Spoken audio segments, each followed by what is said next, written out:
I'm in forest looking for some exciting images of birds. Let's just see what we can get.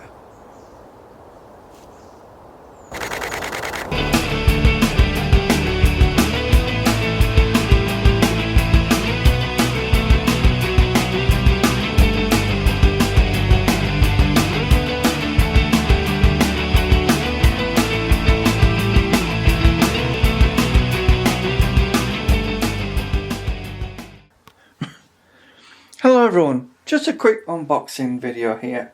So we have the R6 original Mark 1 here, and we're just going to do an unboxing video.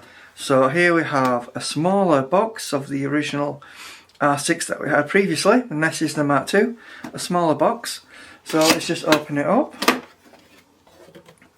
This camera is a grey import and is £1,550.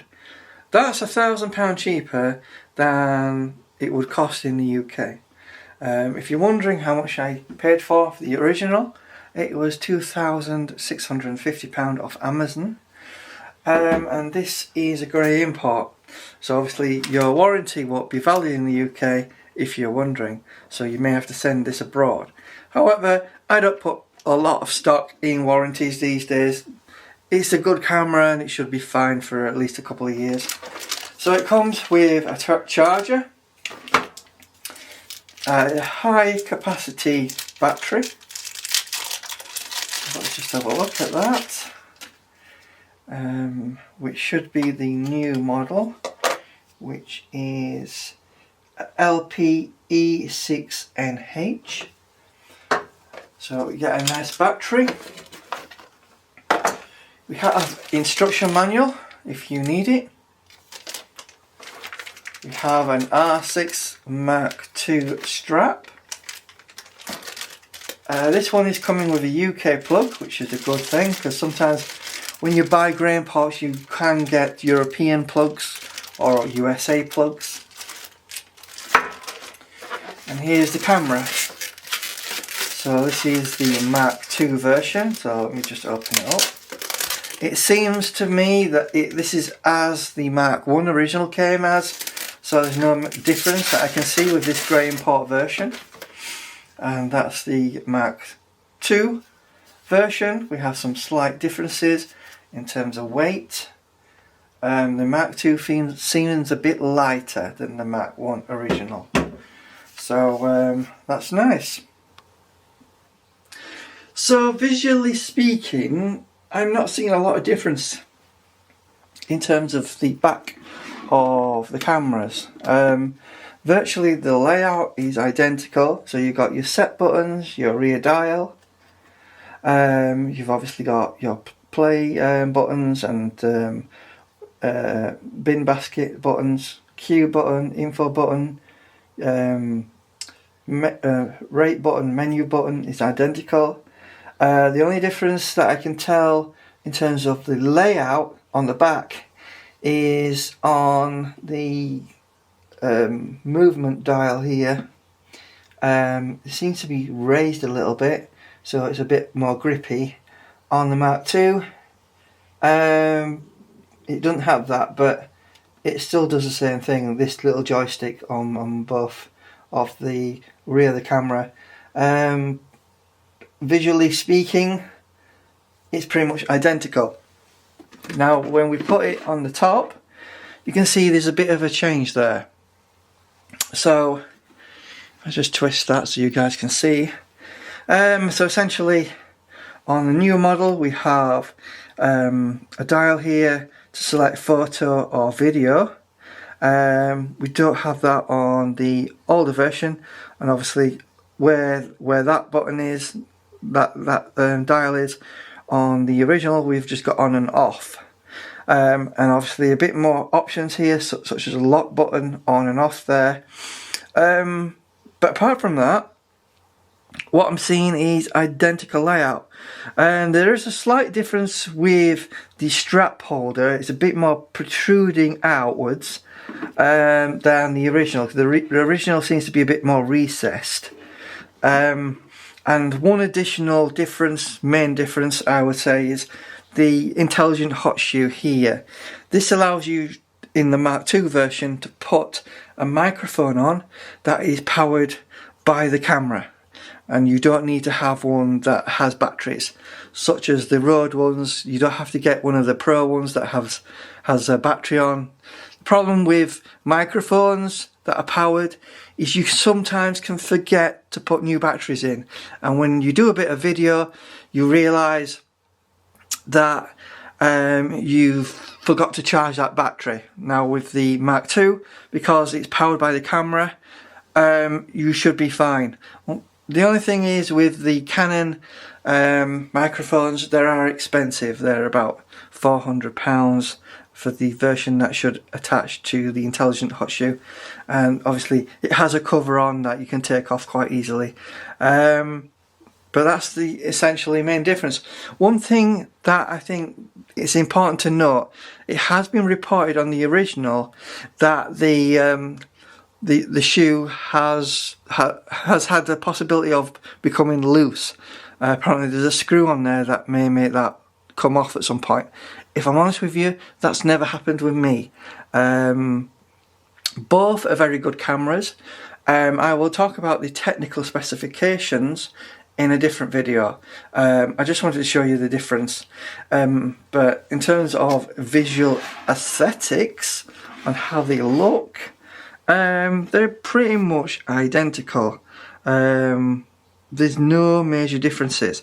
So the only thing you can take away from this video is you've just got that new dial here to select video and photo, while on the original you would have to basically select the dial to video and then press the record button. However, a lot of people have complained about the Mark II where they've got a lens on and they have to take their hand off the lens to change it to photo mode or video mode.